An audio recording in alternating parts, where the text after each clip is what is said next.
Welcome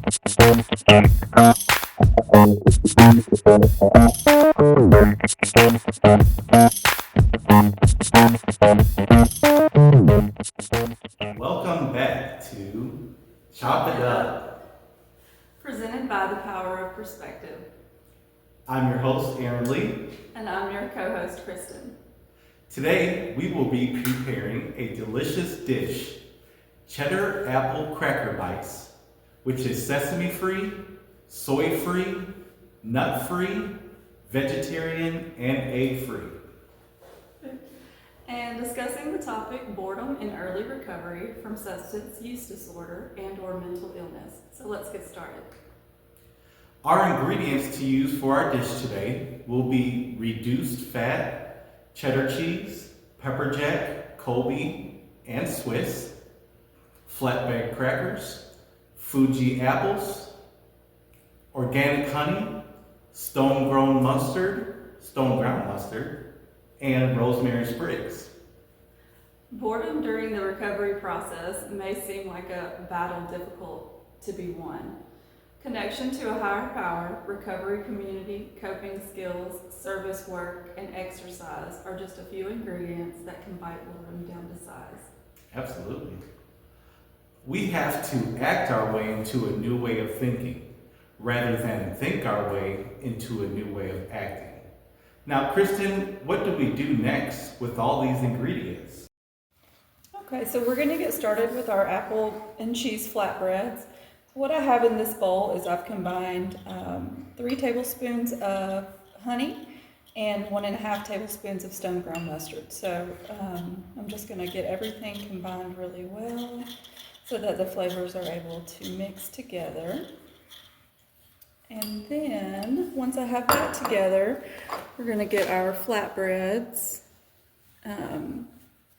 And we're just going to do, for each flatbread, we have a variety of different cheeses. So I'm going to do this first one with pepper jack, and since these flatbreads are a little bit larger, I'm going to use 2 of these slices.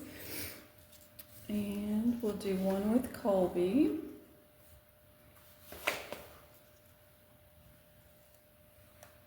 And the next one is Swiss. And then our last one is going to be the cheddar.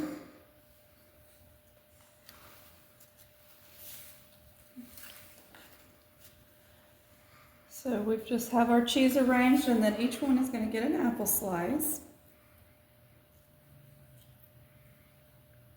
And this is a great snack that I tend to make for my kids after school.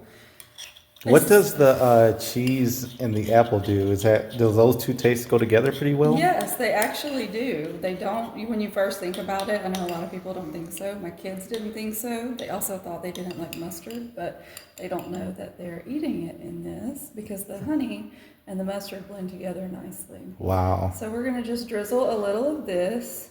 Wow, that looks amazing. And you don't have to put too much because you don't want it to be too messy. It's still kind of, it's just a finger food. So. And the mustard goes with the honey and the apple. Those are all such different combinations. I know, but they all complement each other nicely. It looks like you're not using too much of the honey and mustard, but just like the perfect amount, it looks like. Yeah, just a little bit. It doesn't take much. And then we're going to top it with a little bit of rosemary. Now I know rosemary. That's going to mix with all of those? Just wait. You try it and see. I think you'll be pleasantly surprised. Wow. Rosemary has such a very strong and distinct taste. Mm-hmm. It's one of my favorite plants. And there's so many different things that you can do with it.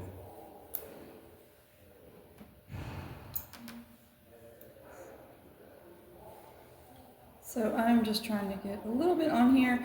And the rosemary also makes it look nice for presentation. So yeah, it does. It makes a very nice garnish. This looks super fancy, and it is very easy to make. Wonderful. All right, now back to our show topic. So much, Kristen, for that wonderful demonstration of this great spring and summer snack that everybody can enjoy with either themselves or with their family. You're welcome. Now, the term anhedonia is used to describe the temporary inability to feel pleasure from normal things in early recovery. And keep in mind that the brain can actually take a few weeks of doing new hobbies before they actually feel fun to us. Don't worry, consistency is what wakes up those pleasure sensors and rewires the brain. And remember, the goal is to gently nudge your brain back into gear without overtaxing your system. Daily incremental conditioning leads to a higher chance of developing a new habit. High dopamine exertion hobbies that provide natural adrenaline and endorphins, such as rock climbing, trail or street running, biking, cleaning the house, jumping rope, jumping jacks, kayaking, going to the gym. Which do you like, Aaron? For high adrenaline, I would say, I like jump rope and jumping jacks. Not jumping jacks as much. I do like jump rope a lot. I did that since I was a younger kid. But one that I would like to get into is definitely kayaking.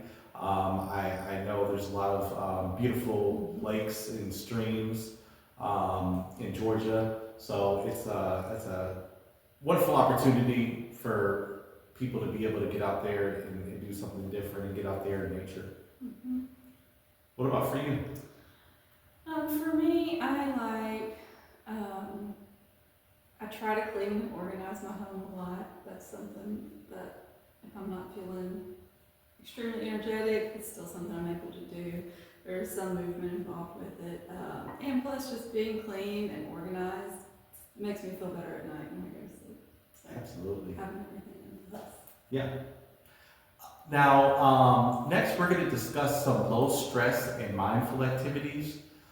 These may help lower cortisol levels as well, such as gardening, pottery, woodworking, folding laundry, cooking, meditation, video games, and deep breathing. Kristen, do you have any favorites? So right now, I do a lot of crafty type stuff. So my new thing right now is making 3D textured wall art. Have y'all seen No, I haven't. the But it videos? So sounds that's very what interesting. I'm into right now. So I'm trying to make some things for my Is that like house. diamond art? Or? No, it's not diamond art. You use texture paste, which is kind of like, think of like joint compound, like spackle that you Okay. would use. But you make designs with it on canvas usually. Wow. So that's my new craft that I'm working on right now. So what is the object that you're creating right now? Right now I'm doing some pieces to go in my daughter's rooms. They're just like floral pieces. They have peonies and leaves, and then I'll go in and paint them and make them match their room decor. Cool.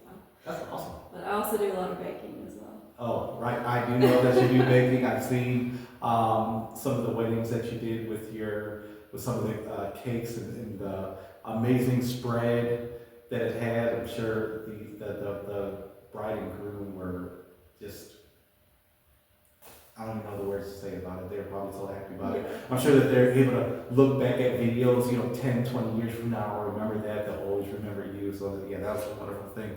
It was wonderful seeing those cakes. They were great.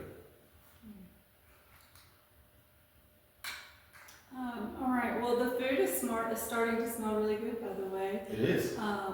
What are we going to do next? All right. Now for our peachy overnights parfait. So first of all, we have peach yogurt. So we'll go ahead and take some of this peach yogurt here. Do you like peach yogurt? I do. You do? I love peaches. Yeah. Are you for real? Mm-hmm. Okay. I love peaches. I love peach yogurt. Mm-hmm. We're in the state for peaches. Now, as you can see, these peaches right here. Yesterday, I went to the store. I tried to get fresh peaches. The manager of the produce section said that they're not ready yet. I guess I don't know what month peaches start to go in bloom, or they're sold in the stores. But anyway, he didn't have them. He wouldn't let me get them. So these are canned peaches. Usually I would never do canned peaches. However, we have to wait a little bit longer for the fresh peaches. So that's peach yogurt, okay? And then next we're gonna go ahead and add in on top of that our overnight oats. Okay, not too much overnight oats. Okay. Next, we're gonna add in the granola. Which granolas? Do you like granola? I do. Oh, I love granola. I love granola since I was a kid. So we'll just sprinkle that granola on top. A little more granola than overnight oats. All right. And then on top of that, we'll add the peaches. Since we already got the peach yogurt, we don't want too many peaches. So I'm just gonna put, that's actually looking pretty good. All right. All right. So as you can see, you got your peachy overnight oats parfait. It looks wonderful. It does look great. Looks a lot better than I thought it was gonna look. All right, so now I'm gonna make one more of these. What are some of the health benefits of yogurt, Kristen? Do you know? I know that yogurt, well, this particular yogurt that we have here, it has a decent amount of protein in it, so it's a good source of that, and then as well as the probiotics. Yes, and like I know there's probiotics and prebiotics. What I know about that is probiotics, one of the two, either probiotics or prebiotics, one create healthy bacteria in your stomach, and the other actually feed the healthy bacteria. Okay. So a lot of people don't know what the difference between probiotics and prebiotics are, but that kind of gives you an idea. Which one is which, I don't know. You may want to check before you start deciding when you want to start your prebiotics and probiotics, if you do want to go that route, which is always a great idea. All right, next let's talk about creative and expressive hobbies, which can be emotional outlets from stinking thinking or negative ruminating. Journaling, learning a new language, learning a new musical instrument, photography, puzzles, or coloring. Some of these force the brain to form new neural pathways, especially in the prefrontal cortex, which handles emotional regulation. Any thoughts on these, Aaron? Well, creative and expressive hobbies are my #1 favorite thing to do. I'm really big into coloring, which is kind of similar to your 3D texture art.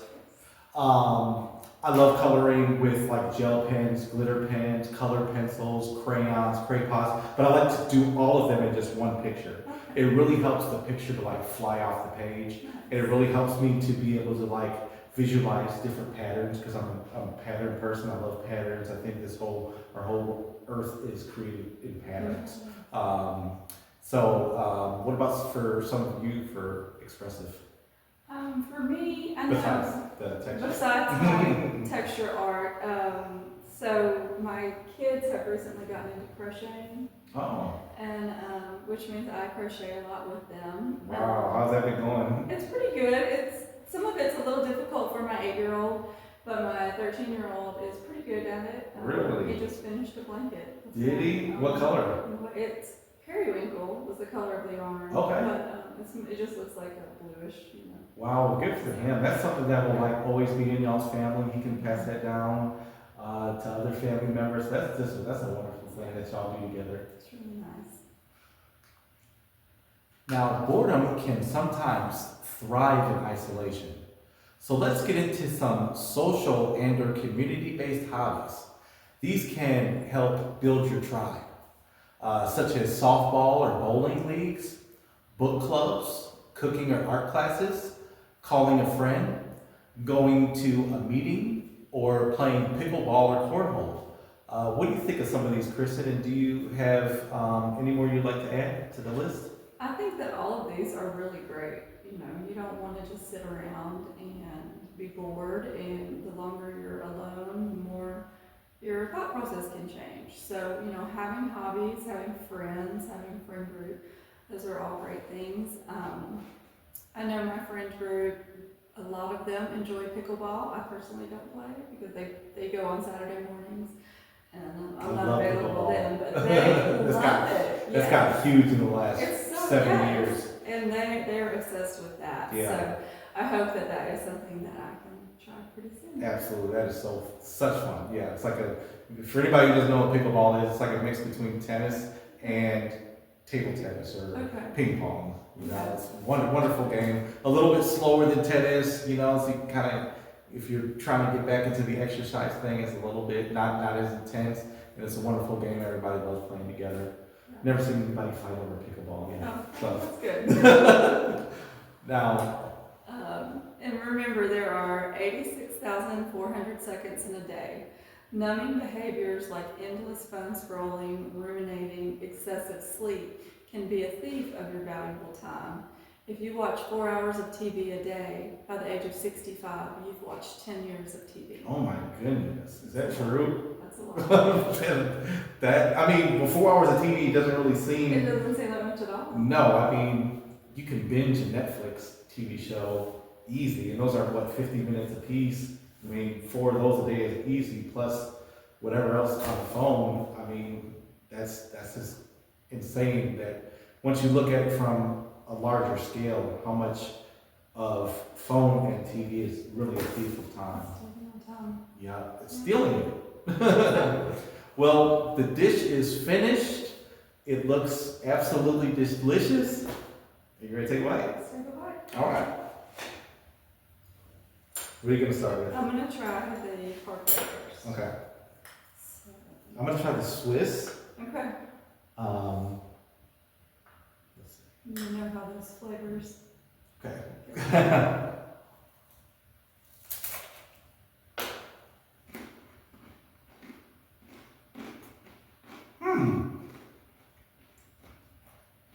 What do you think? I think this is great. I love all the peach. So this is I don't really know how to explain it. I've never tasted anything like this. It's sweet, tangy. You get I did the Swiss, so I do get the Swiss, but not too much. I can taste the oats in the cracker. The apple is not too overpowering, but it's just like a nice little crunch at the end. It's excellent. Good. Excellent. What's your favorite part of the parfait? The granola. Okay. Yeah. I love granola. The granola is I can eat granola almost every day. Mm-hmm. All right, we'll try this.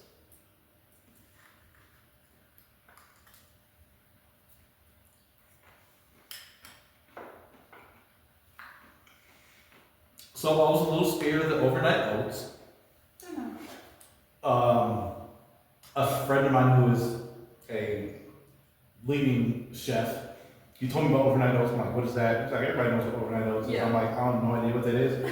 He told me how to make it. I was scared, but it's great. They're really good. They're really good. Have you had overnight oats before? Yes. What? Like, he said it was normal. Like, I've never heard of overnight oats in my life. They're great. They're absolutely amazing. I mean, I can have this would be a great breakfast. Oh yeah, it's really good.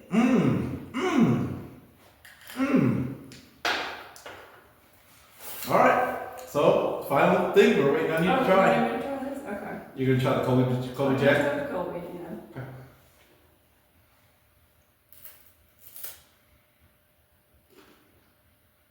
Did you get any of the apple? Mm-mm. Those are really big. Very crunchy. Mm-hmm. I think it's great. Yeah. I love this. Mm-hmm. It's so different, right? I mean, all the flavors go really well together. They- It doesn't seem like it. mm-hmm. What about the rosemary? I like rosemary, but not too much of it. So, like if I were making these for myself, I would probably put a little bit less. Okay. But it makes for a nice presentation. What would that look like? Just like a little couple of the sprigs or something? Okay. All right. Well, there you have it. Try this at home. Make your own rendition of it. Switch it up, flip it up, however you like. And we want to thank y'all so much for joining us today. And have a wonderful and great day. Thank you.